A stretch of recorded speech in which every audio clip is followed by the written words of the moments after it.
Your film is now ready to be shown.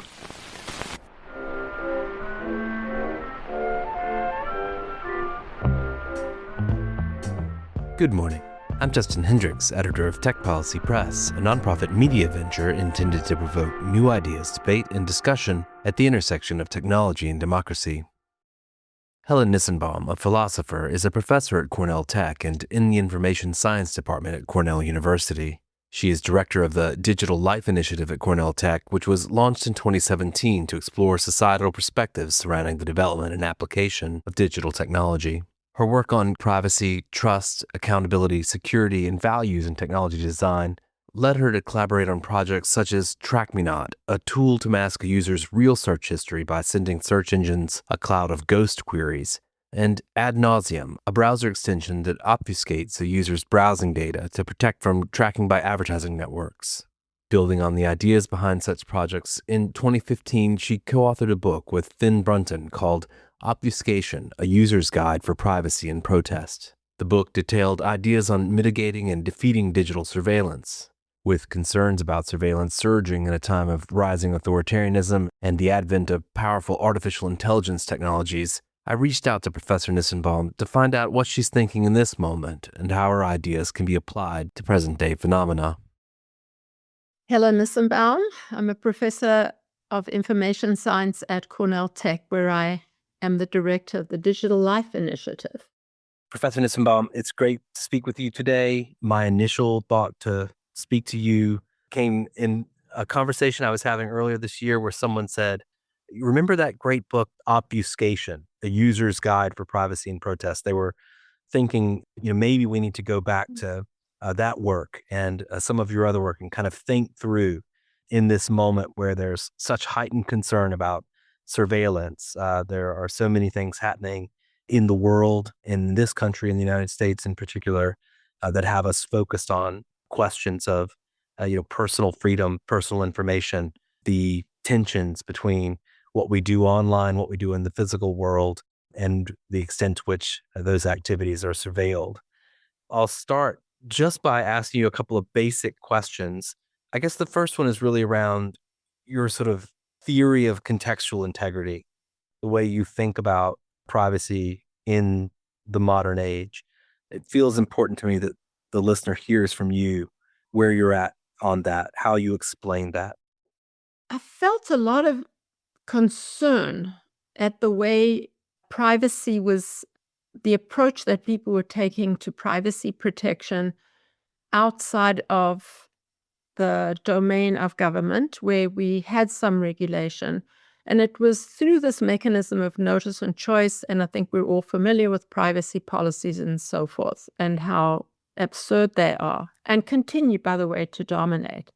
And it struck me that the approach that was being taken simply dumped the decisions onto the individual to decide whether they consent to some particular way of using, collecting data about them. And by the way, just to know, I never say your data. I always say data about you. And this is really, it's become even more important today, and we can come back to that if you like. For two reasons, actually. One was that we all know that people simply don't know enough. They don't read policies and so on. This part is well known, and many people in the area have shown this with empirical results. But the other, maybe more subtle reason is that, in fact, privacy is a societal value. And so, although on the one hand, none of us is able to make decisions that serve our own preferences or our own interests, I also thought that privacy was something whose benefit went beyond the individual and was more a societal value than only an individual value.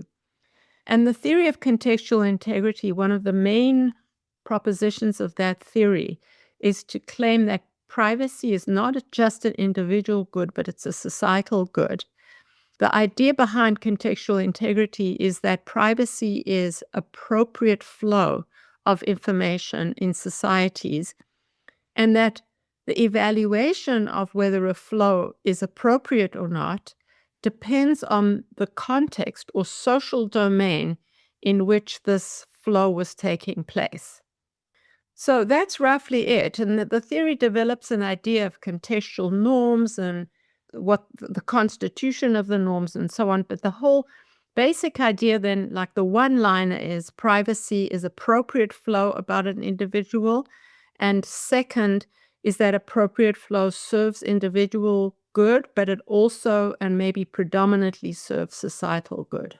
So let me just ask a couple of questions just to plumb this a little bit more. You've talked about the difference between sort of privacy and secrecy. The ability to kind of keep secret certain information, that is different from being able to keep information private. Can we plumb that just a bit? Yes, and I'm so pleased you asked, because it gets to a pet peeve that we're constantly hearing about people, and often I have to say computer scientists will say we have to weigh privacy versus utility. And in this kind of landscape, they would identify privacy or claims to privacy as preventing the flow of information.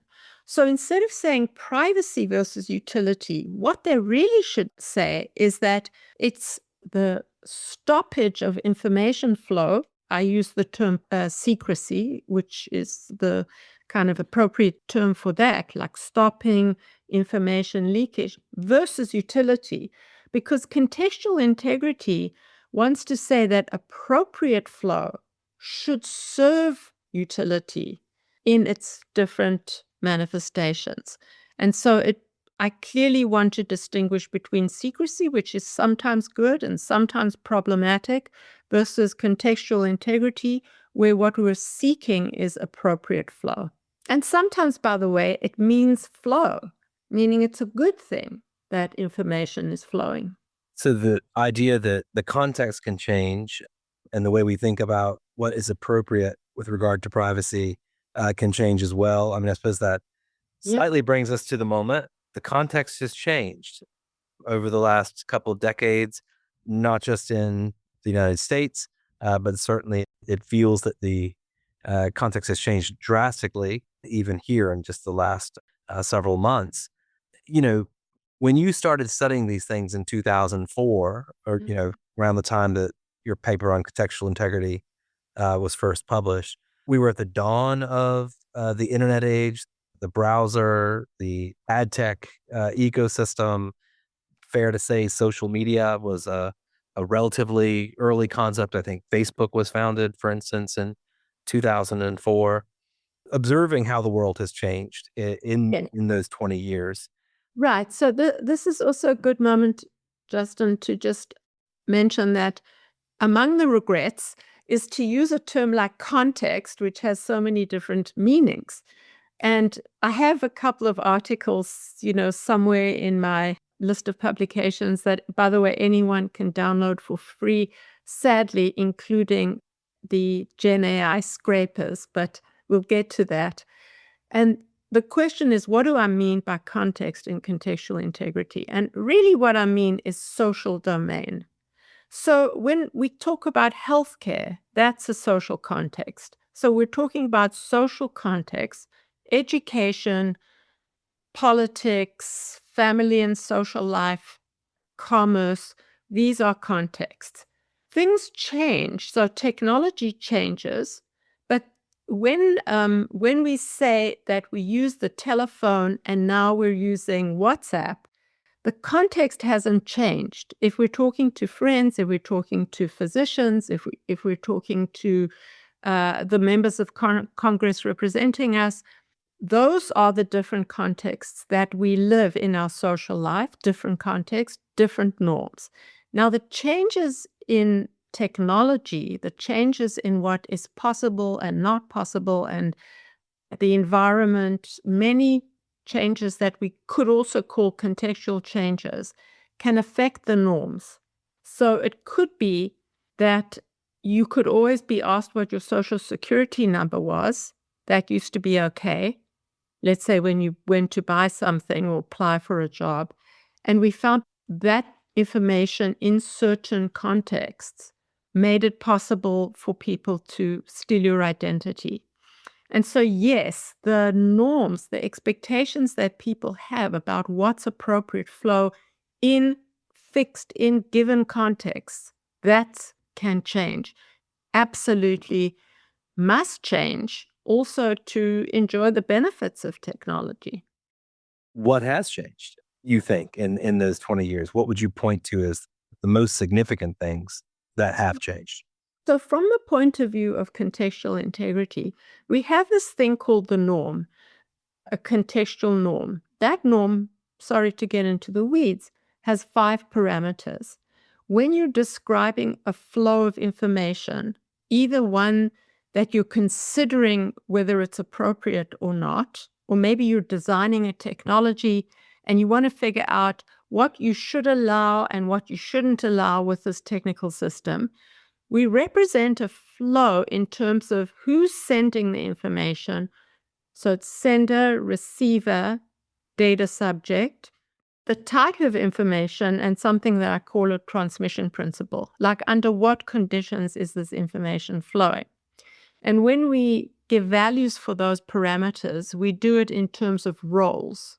And so we may say that a patient can share information with health information with a physician under a transmission principle of confidentiality, and that might be deemed an appropriate flow. So one of the huge things that has changed is we have new actors that early days we didn't understand their role. Now, when we say physician, the articulation of the role of the physician is really important. We know we have an idea of what physicians do and why they're important and why it's really important to share with the physician. Society is very smart, and they say it's really important for people who are ill to share everything with physicians. But the only way we can protect that is to ensure that the physician understands they must accept this information under conditions of confidentiality. This is an oversimplification. Now, along comes a social media platform.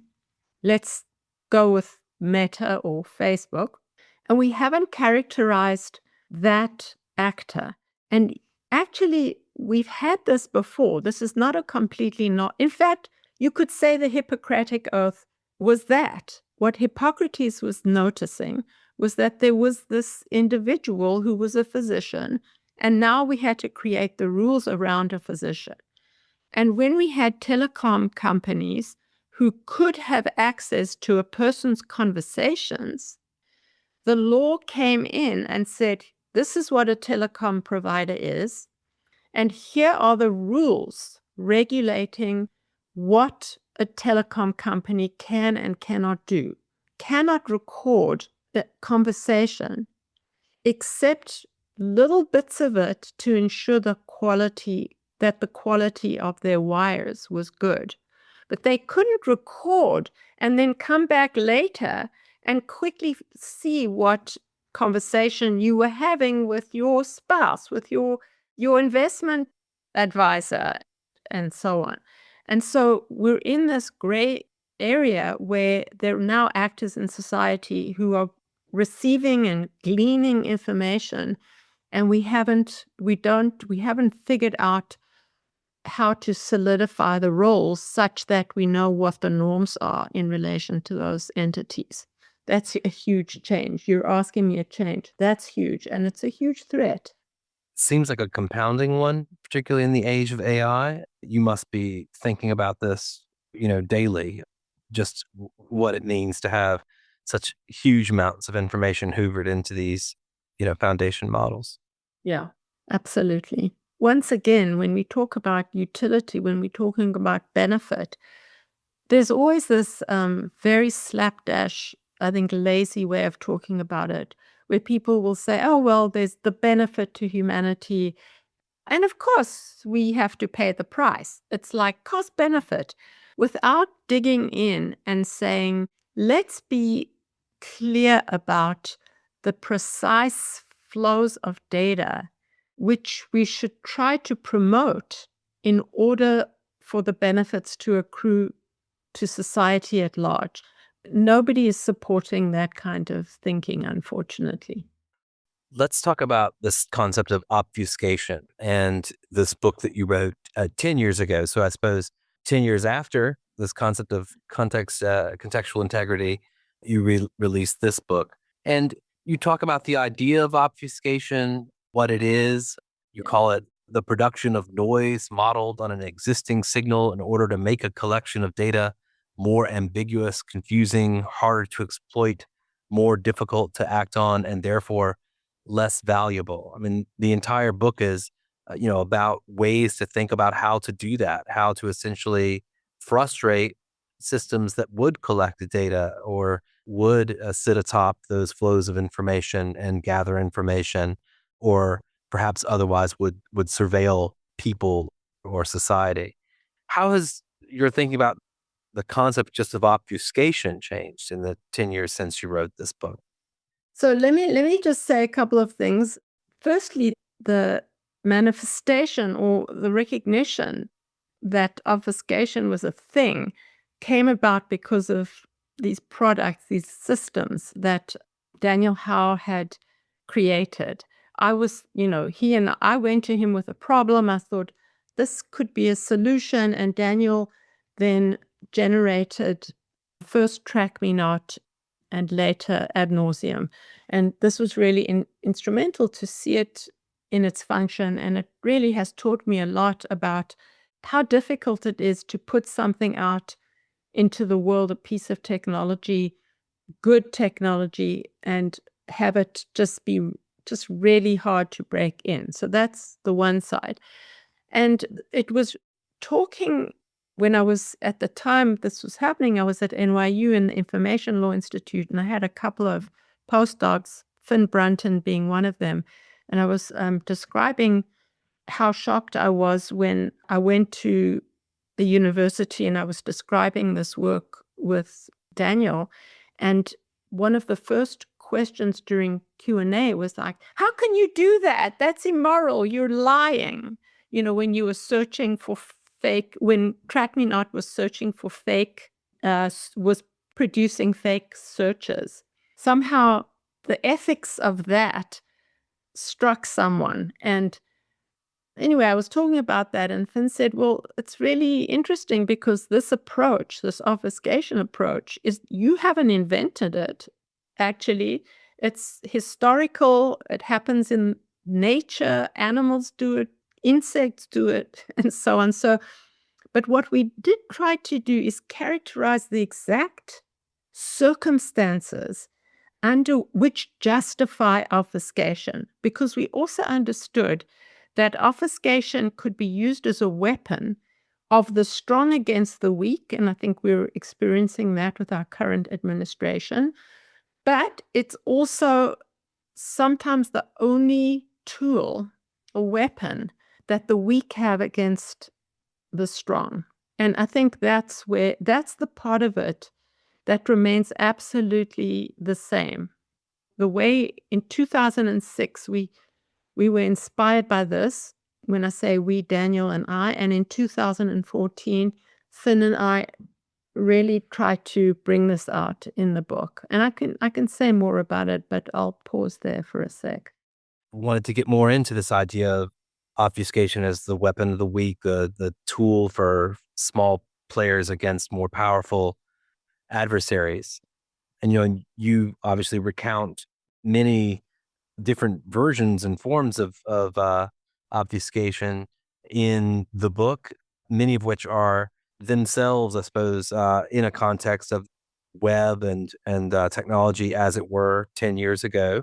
I guess I'm wondering, as you have seen various methods of surveillance, algorithmic decision-making systems, machine learning, artificial intelligence, facial recognition, as those things have continued to grow ever more sophisticated, how have you continued to think about countermeasures, obfuscation, how effective those things can be?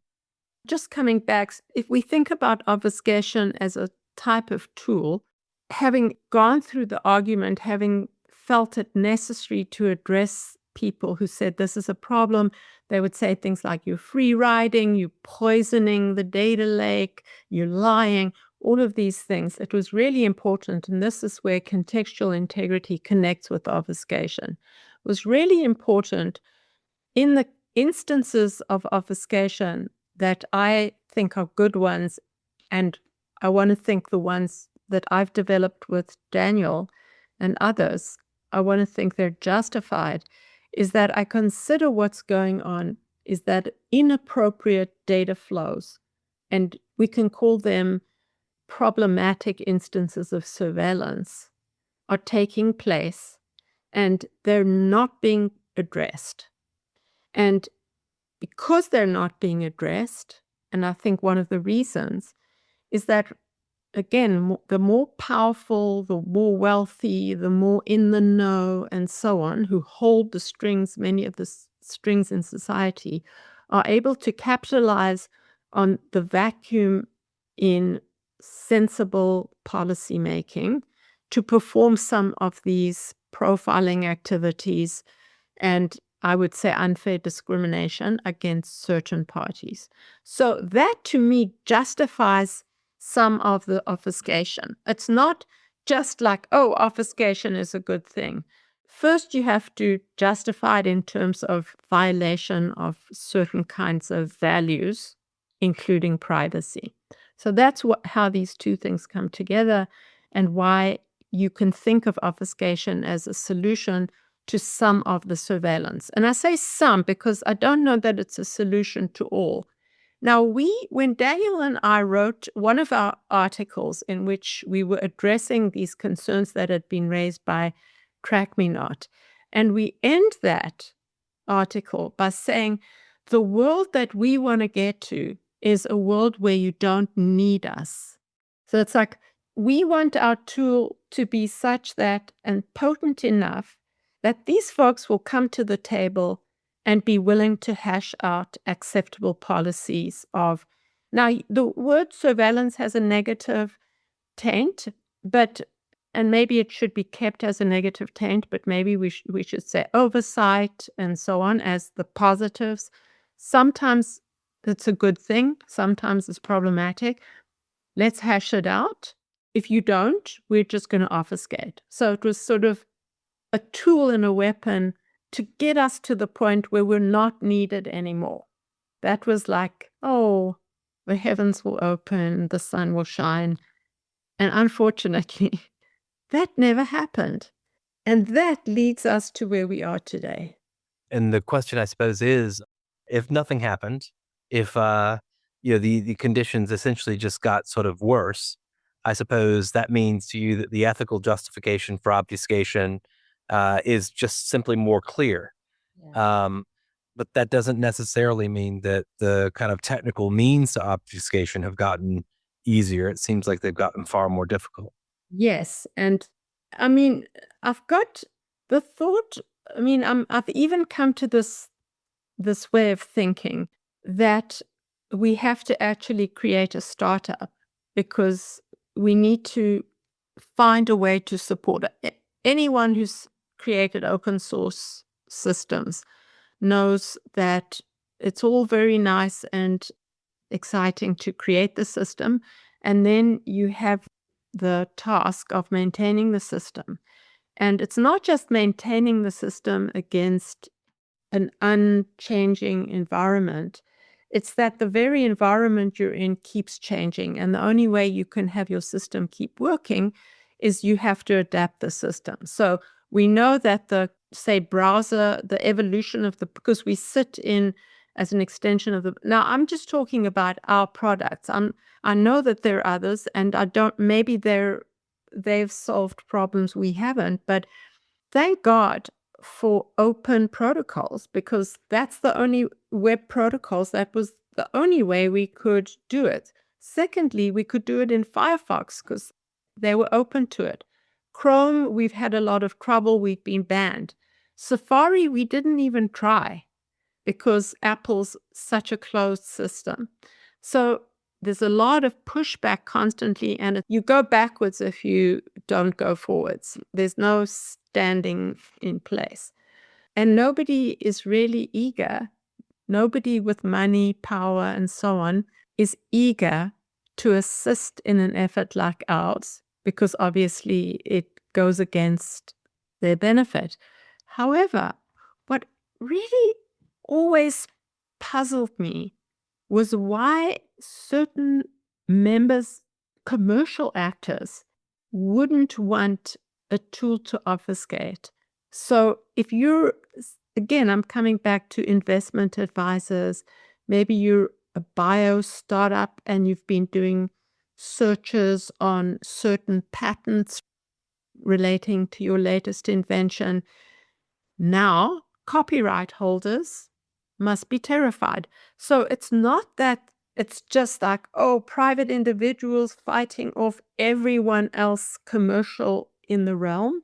And this was something I credit to Vincent Toubiana, who was one of the people. He now works for the French Data Authority. He had written a lot of the code of Track Me Not and maintained it, volunteer maintained it for many years.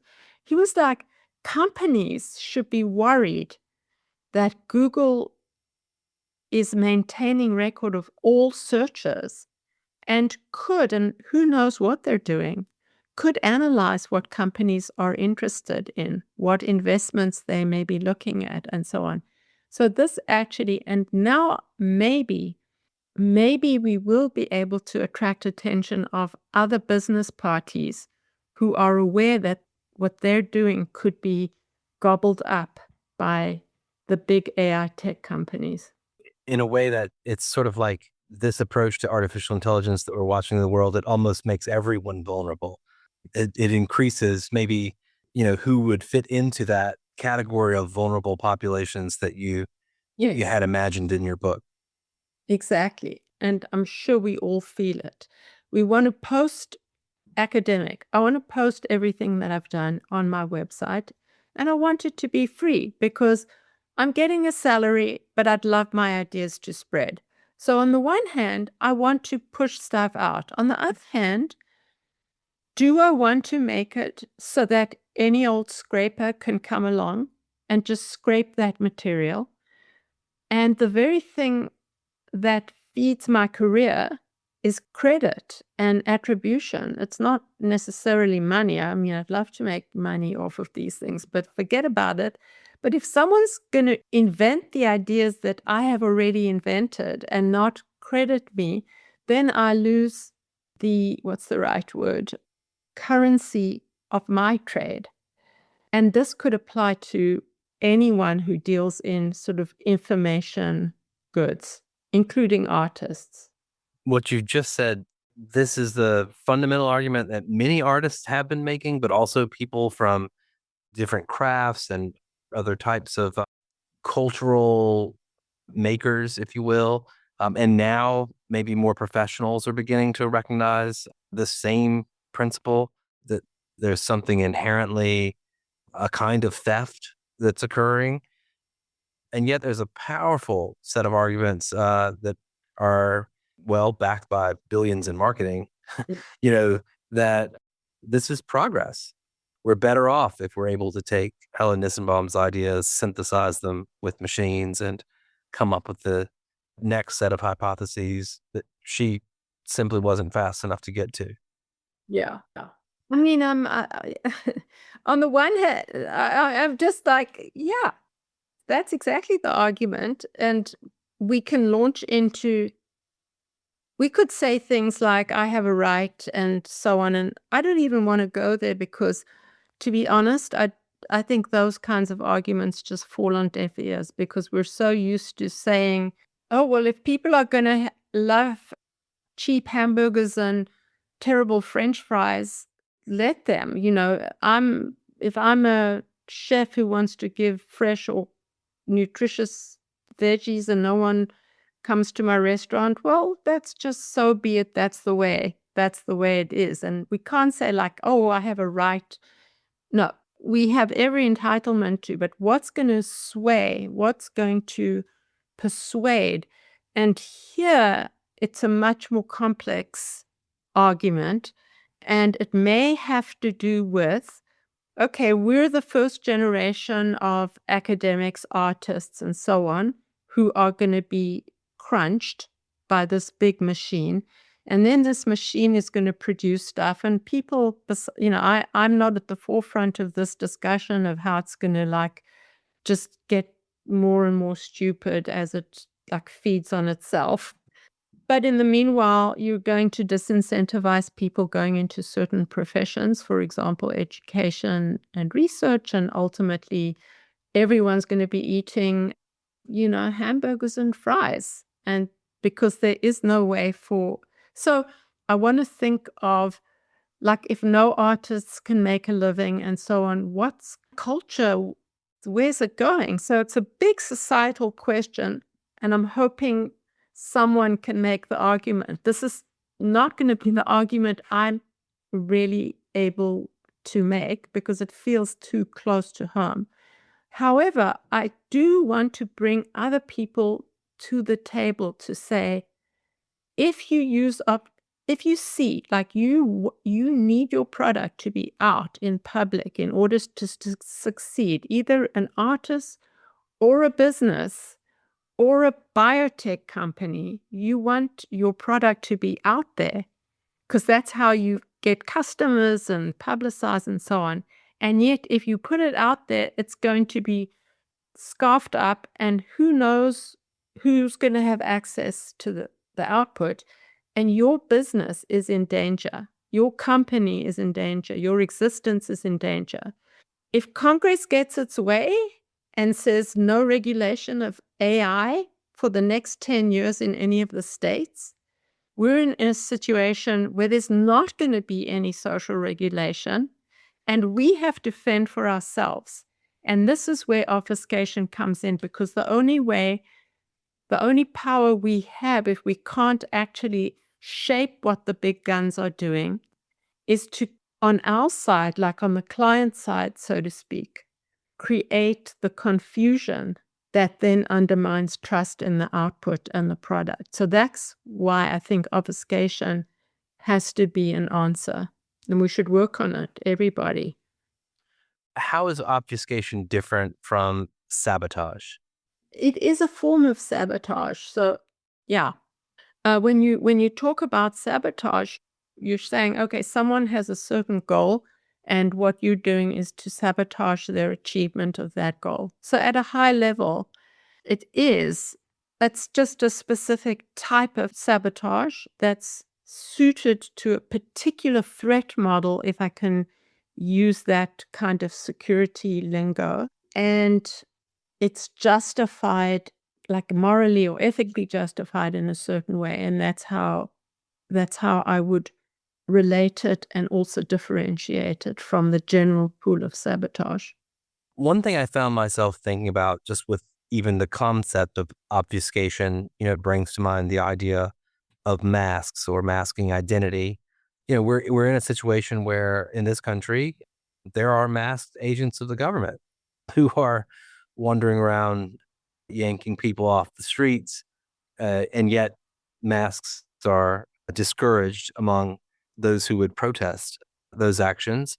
We're in a situation where law enforcement entities have access to powerful identity management software for running false identities on social media for investigative purposes. They're essentially masking themselves online in order to gather information. And yet those types of things aren't necessarily available to individuals. I don't know, how do you think about just the idea of a mask and the concept of obfuscation?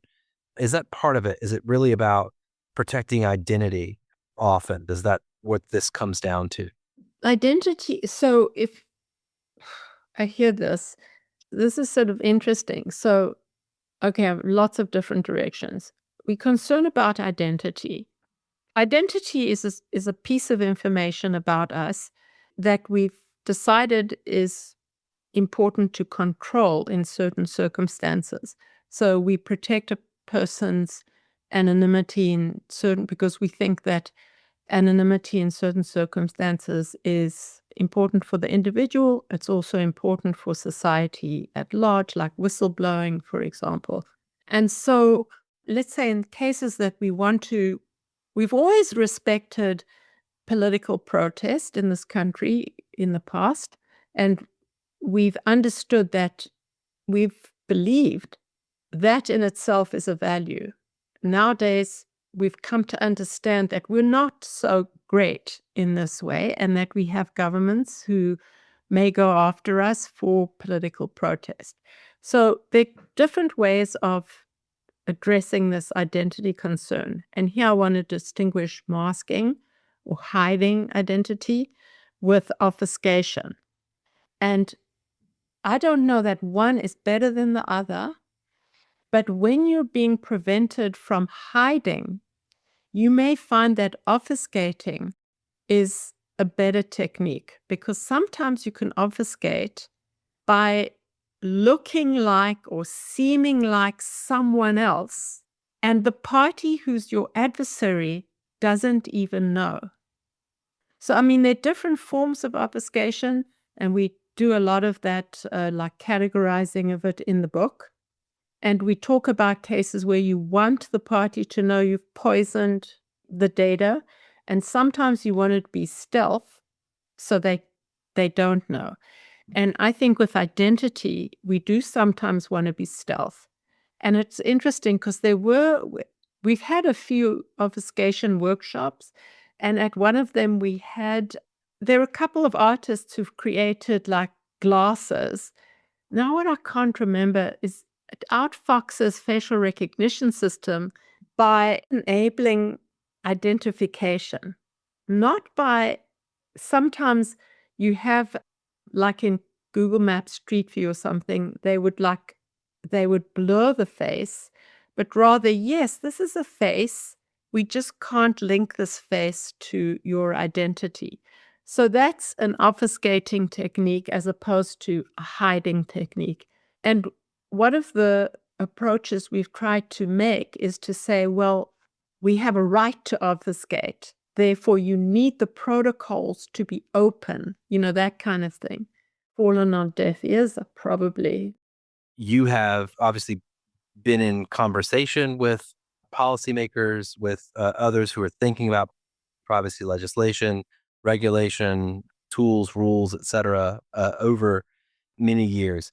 But let's just imagine that perhaps there is a change in the political context in the US, although we could also talk about what's happening in Europe. They appear to be rethinking their GDPR, for instance, and maybe some aspects of that might be worth us talking about a bit. But just focusing your mind on the US for the moment, if another moment were to come around where there was an opening for real thinking about privacy protections for people, what would you raise to the fore? I mean, it sounds like this would be part of it, would be part of almost creating a kind of different architecture for technology that would almost not only ensure, well, let's say contextual privacy, but also create the conditions for resistance when necessary.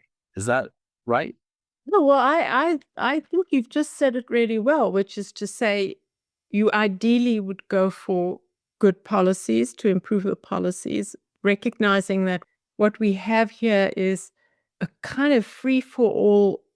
Just to go back, I was surprised when people pointed me to Edmund Burke, who is this very conservative political thinker from centuries ago, and has inspired a lot of conservatives. I'm like, oh, how could I? But I went back and they advised me to read, because in some sense, in its early iteration, contextual integrity was quite conservative, because it said, whatever the norms are, that should guide appropriateness. I hadn't completed the second part of the theory, which said, like, sometimes the existing norms are problematic because they're not achieving values. And when things change, you need to also question the existing norms and so forth. But back to Edmund Burke, the thing that I found interesting is that he said something like, my own interpretation, you're a teacher in a classroom, and you say, I want to give my kids a lot of freedom. And so I'm not going to discipline anybody. And you think this is going to really bring out everything in them. Now just think about the consequence of that freedom. Is it going to make people creative and free of inhibition? What do you think's going to happen if you just take away all the rules of behavior? Do I have to answer that question, or do you? I think I get it. Which is, the bullies prevail. That's what's going to happen. The bullies prevail, and the other meeker students who may have lots to offer society are going to be cowed into submission and silence. And that's the way I think of the current situation, which is like, what's that guy's name? I forget his name, who was like, we don't stop innovation, don't regulate. It's just going to. That could literally be almost any man in Silicon Valley at the moment. Right. He's a big like tech investor. Mark Andreessen, I think you're thinking of. You are quite right. He's like, and yet what I want to say, my response is, if you don't regulate, the bullies are going to win. But the bullies are maybe good in certain circumstances, but in other circumstances, it's a terrible thing. So I would like regulation, and that's really where I think contextual, like some of the details of contextual integrity, I'm not going to die on the sword for those details. They were details that were necessary. But the one really important aspect of contextual integrity is that the regulation of data flows needs to serve the ends and the purposes of the context. And where I've been a little bit successful in the European policymaking arena is to bring that idea forward. I have not been very successful, except in small pockets of the US privacy regulation environment. In some cases, they sort of follow that, like in healthcare, where we've got sectoral regulation.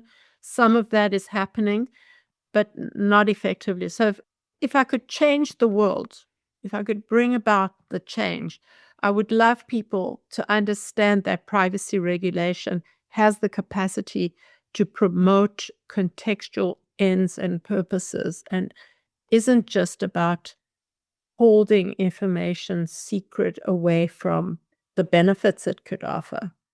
So if my last question was asking you to imagine a political moment where perhaps more progress could be made on the regulatory or the policy level, maybe just the moment we're in, what would you encourage the tinkerers, the makers, the people who are on the front lines of encountering perhaps the worst abuses of surveillance systems? What would you say to them right now? What would you encourage them to work on? I want us to create, what's the saying, 1,000 flowers bloom, let 1,000 flowers bloom. Let 1,000 obfuscation projects bloom. But we need we need you, Justin. I mean, I don't know if you're going to publish this part of the conversation. We need to bring awareness so that we can protect this capacity to obfuscate. And then we need people to obfuscate. We need to publicize the tools that this community creates. Somehow we need to bring unity. I'm always dreaming to be able to support people who could create a convening and a website so that if I said I want to obfuscate this or that or the other thing, I could go and I could find the tools that I need. That would be the message and my hope. That is a challenge for myself, certainly, but maybe others who are listening to your voice right now. Helen Nissenbaum, thank you very much. Folks can download this book for free on the internet if they would like to see obfuscation in its entirety. And of course, as you say, visit your site to find your other writings and works. What's next? What should we be looking for next from you? I'm still very interested in contextual integrity because there's been a lot of interest in applying contextual integrity in the sphere of Gen AI agents. So I'm very interested in that, but it's part of a bigger project in thinking about ethics in relation to Gen AI and this concept of alignment, which I think is doing a lot of work and a lot of harm. We will follow that work here and perhaps have you back on to hear about it. I've got something to say, but Justin, thanks very much for inviting me to this and such a productive conversation.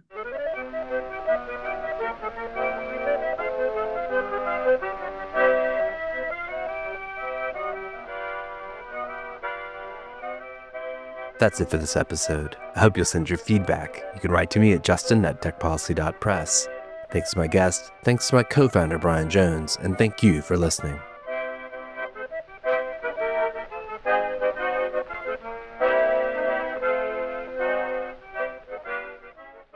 Tech Policy Press.